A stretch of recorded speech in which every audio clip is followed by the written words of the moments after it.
So in 1982, who would have thought that this chubby guy with a gun would become one of the world's oldest adventure racers, let alone an athlete? Back in the 1780s, I smoked, ate, chased girls, and today I'm a 68-year-old non-smoking, diet-conscious, adrenaline junkie. I traded in my smokes for spokes. My first Ironman, I'd never ever done anything like this before, but my AA mind thought, hey, I can swim, sort of. I can ride a bike, kind of. And I can run somewhat. Why not do it all in a day? And then I was hooked. Moved on right away into Eco Challenge. That came right after my first Ironman, and this is crossing the Illaho River on day 1. So it went downhill from there. Welcome to the race that eats Ironmen for breakfast. The Eco Challenge. I've been fortunate enough to compete in 7 Eco Challenges. I wanted more adventure, and boy, oh boy, did I get what I asked for. Thank you, Mark Burnett, you provided so much more. Morocco, this is a miserable camel. I was on top of this beast for 26 miles. This was the race start. Day 1 of 10. 10 days of pain and suffering. Eco Challenge was a unique race. It was a life-altering experience. Utah, BC, Australia, Morocco, Borneo, New Zealand, and Fiji. What a hell of a way to see the world. Horses, camels, kayaks, canoes, caving, biking, and endless hours of trekking. And I mean endless hours. Co-steering in Borneo was my first front-page magazine cover. Unintentionally, I became the poster boy for normal guys doing abnormal things. What's going to come up now is shows you what happens after you've got trench foot. For 10 days, you've been hiking in the mud. And this is my feet at the end of the race. Taped them up, swole up, you had to leave the tape on, but at the end of the race, you've got to take that tape off, and that hurts like hell, I can tell you. We started the race being clean-cut and well-rested. 5 days in the jungle had taken its toll. Check on the left, you see the team. Check on the right, 5 days later, and that's a 10-day race, so we're only halfway there.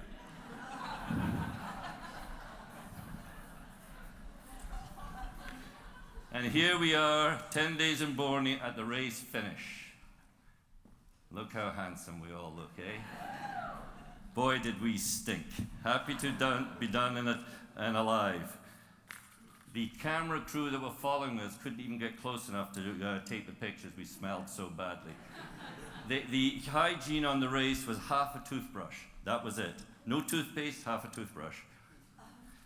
But going from there, this was all in spring, summer, and fall, but we needed something to do in the winter. So Kevin mentioned that he had done skied up the Iditarod Trail. We decided to bike up it for 500K. That was not a very good idea. This race is called the Iditarod Sport. We ended up calling it the Idiot Sport. Not content with that, we found out that Kevin had run the West Coast Trail and Dave Narone had run it, so we decided to do it in a day.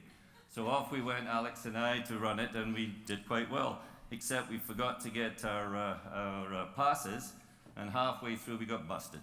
So anybody that knows me knows that I bleed. I bleed a lot. I fall a lot and I bleed a lot. I'm a bleeder. But it's just something that I'm sort of, everybody that, as I say, that knows me has got used to. And when we go out on rides, I take bandages, I take Band-Aids. In this particular case, I need to take a new arm.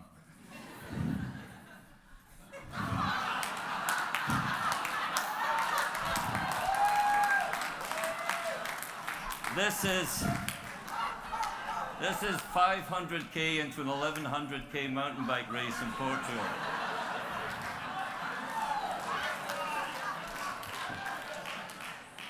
So, there's a long story about taking that duct tape on and off every day. However, about 4 months ago, I almost met the big guy. I did a tumble on the Whistler Highway, and you can see in the side of my helmet there the tire tracks of a dump truck that hit my helmet and almost killed me. That was bad enough, but just finishing that story, I got flesh-eating disease again and was in St. Paul's for 10 days.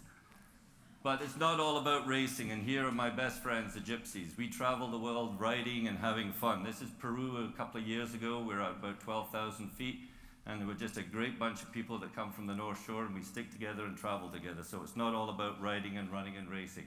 And this is the payoff at 12,000 feet, meeting people like this.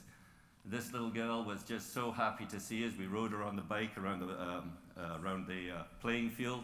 She sat on the bike. It was just a wonderful experience.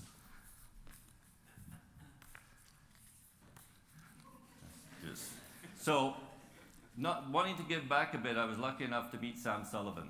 Sam, as everybody knows, is a quadriplegic, so he's designed this thing called the Trail Rider. So Alex and I and a couple of the other guys decided to take Sam up into the mountains. And this is Black Tusk, and this is Burgess Shale at 8,000 feet. It's just a great, great thing. And Sam, thankfully, to pay back, said, why don't you pull me on the Olympic flame? So this is us pulling Sam on the Olympic flame, and that was just a huge, huge honor to do that.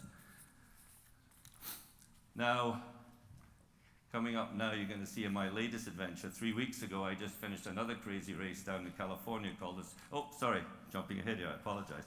This is what we do on a regular basis. Every week, we're in the mountains, on the local mountains. This is the Haines Valley on a Sunday. Wednesdays, Fridays, Sundays, we're all out having fun again, the gypsies. It's just a great way to keep fit.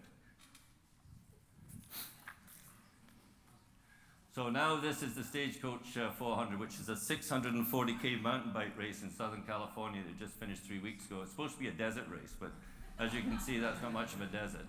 So, but one hell of a ride. It's unsupported, you're on your own, you go out from Idlewild, you ride to Mexico and back. It took 4 days, 8 hours, and 6 minutes. And this is the end of the ride. Now, just in finishing, there's a couple of things I'd like to say.